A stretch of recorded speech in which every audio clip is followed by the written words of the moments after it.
Competitor analysis is probably the easiest part to do here, but to understand the strategies, to understand your competitors' product offerings, their market position is very important, because you could just go and completely misalign with the market and the market realities. You're listening to 15-Minute Mastery, a show that empowers you with insights from leading iGaming experts to enhance your personal or business performance.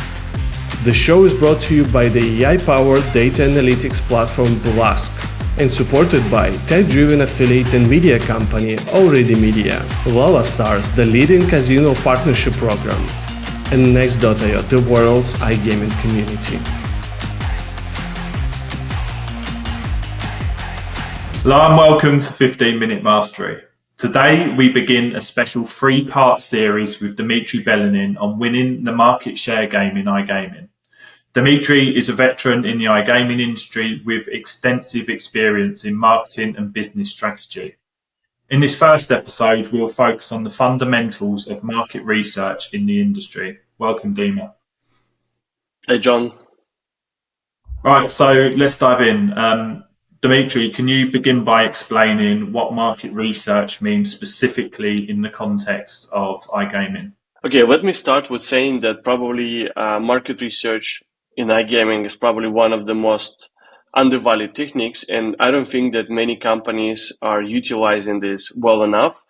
And a lot of companies in the market, they rather go and start driving the traffic, launching their brands, without the proper understanding of these markets or even product localization, and spending tens of thousands of dollars onto making all the mistakes which they could have avoided with doing like a proper market research. So for me, market research is probably a mix of techniques, but most importantly, mix of like a certain attributes which should have put in your research to understand the market more. I think the most important one is probably the market landscape, to identify the market trends, player behavior, understand the competition in the market. Who are these guys? What are they doing? How big are the market shares? Dynamics of the market shares, etc. I think competitor analysis is probably the easiest part to do here, but to understand the strategies, to understand your competitors' product offerings, their market position is very important, because you could just go and completely misalign with the market and the market realities. Then I think consumer insight is also very important as the part of this research, is like understanding more about consumer preferences, their spending habits, their game engagement, what kind of content you need, how to put this content on your site, how to prioritize it, how to build communication with your consumer, etc.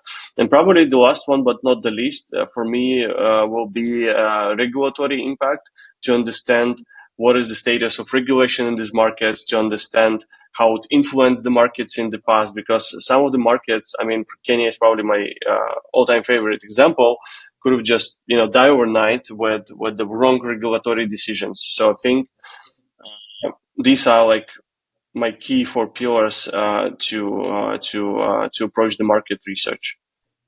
Okay, awesome. So can you walk us through a step-by-step process of how you would conduct this market research and put all of those pillars together as an operator? Yeah, I think number one for me will be objectives bit. I think many people they skip this important step, but I think understanding what is the goal of your research is probably the most important. Like, what do you want to do? Understand the player behavior, explore new market, understand more about your competition, etc. So you need to have like a clear goal. Second is to start the data collection, to understand from which data sources you get in the data. Like, is this, I don't know, like some tool which is giving you access to the data? Are these some reports you bought? Are they like competitor data reports you got access to, etc.? So I think understanding the data sources which are available and the ones which you can get access to is probably the second most important step. Then I think analyzing the data is to understand how the data is connected, what kind of like analytics you can build, like how kind of you can segment the market, competitors, customers, whether you can do any behavioral modeling, things like this. And then probably, going all the way into the insights and the strategy development part, where you translate this data into actionable insights and actionable strategies for your product, for your marketing, for your customer retention, payments, everything. And I think this is more about the launching phase, but I think you just need to constantly then monitor and adjust, because I think a lot of companies are just, treating it as the one-off technique, but it's not. You need to do the initial research, and then you need to be able to track the results continuously, understand the market shifts, and adjust your strategy based on that data. Because sometimes, no matter how much you invest, if the market is declining and regulatory is pushing you out, then it just doesn't make any sense to continue. Mm-hmm. Okay, so what are some common pitfalls or mistakes you see companies making with market research? My all-time favorite probably will be over-reliance on assumptions. So sometimes you could find like a little piece of insight, which then feels and looks like a gem which you found. This could be understanding of a certain marketing channel. This could be understanding of how a specific content or product is involved in the user journey, how it affects the user behavior, etc. So if you read the data in the wrong way and you build your assumptions without the sufficient evidence, then it's probably where you might turn your business into the wrong side. I think the second will be regulatory environment. I'm speaking about it a lot because I think right now we're seeing a lot of news from UK markets, European markets, where the regulatory is getting tightened a little bit. So I think understanding some regional specific regulatory requirements could lead to a massive strategic missteps, where you can probably build your whole business strategy in the market, which is about to get super tight on the marketing requirements.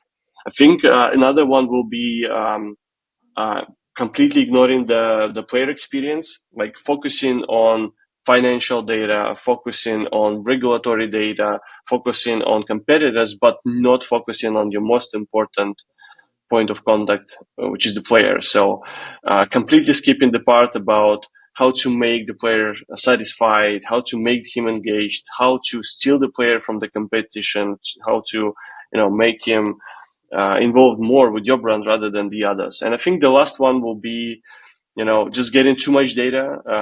Getting too much is probably sometimes very bad, because collecting too much data without a clear strategy on how to understand and use it might lead you to just wasted time. So I think the same Pareto principle works here as well.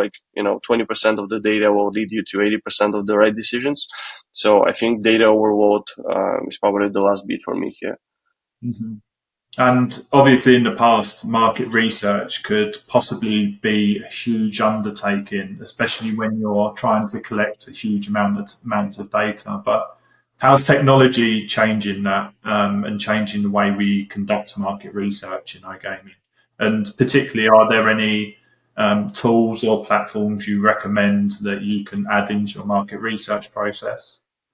Yeah, I think the last few years we've seen one of the most monumental shifts in the consumer behavior, and businesses are not different here as well, where so many nice emerging technologies are coming out of the nowhere, which we never thought about yesterday. So I think iGaming still, I will keep saying this until it changes, but I think iGaming is still very outdated, and I think we're still using the old school PDFs, old school Excel sheets, and I think some of the data and the formats of the data and the insights we're getting from it are a little bit old school. It doesn't mean that they're like bad or something, but I think that we need to move with the same speed as the other tech world is moving. So I think, yes, technology is changing the research bit a lot. I think that right now, like real-time data analytics is probably one of the most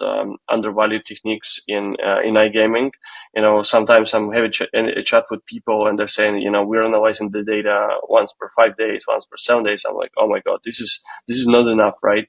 You need to have your whole data alerting department looking at your metrics and understanding the health of the business in the real time. So I think, the serious technology came here, which is allowing you to process terabytes of data in the real time. So I think that's number one, like the real time data analytics.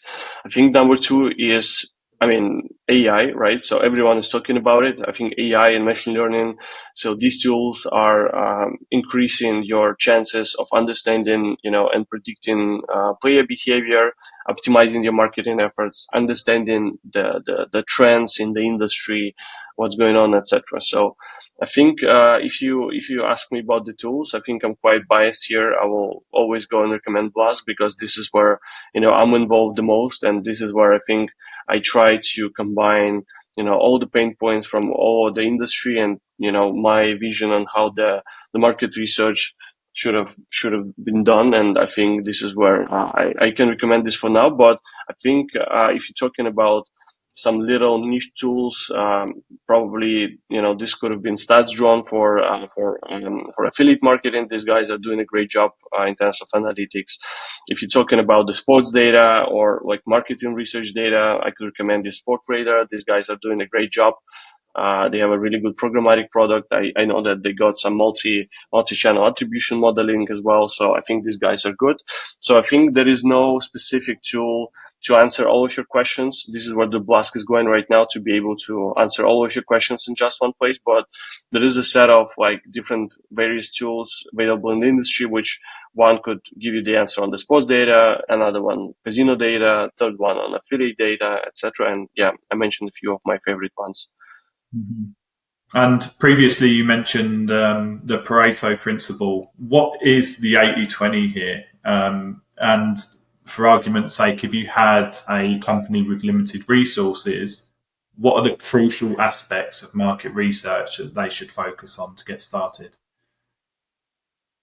I think the most important one, I think I mentioned previously, like set clear objectives, right? So understand what kind of data or metrics you need to acquire in order to build your specific path in the market. Because for some of the companies which never done brand marketing, doing a brand marketing research feels like a waste of time, right?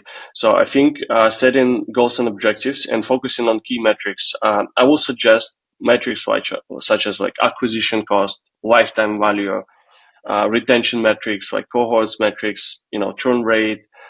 I think these are the most crucial ones, which will help you to understand how to acquire and retain users in these markets. I think suggestion number two here will be is to try to leverage access to free tools. For example, Blask is giving you like a demo access, which is allowing you to understand top brands in a specific market. So I think this is where you can understand at least what kind of brands you need to be looking at during your initial market research stage. And I think that probably what regulatory sounded a little bit too much for me this time, but I think reading reports from regulators, reading reports of public companies, this is where you can really kind of understand more about the market and its realities right now. Okay, awesome. Thanks a lot, Dima.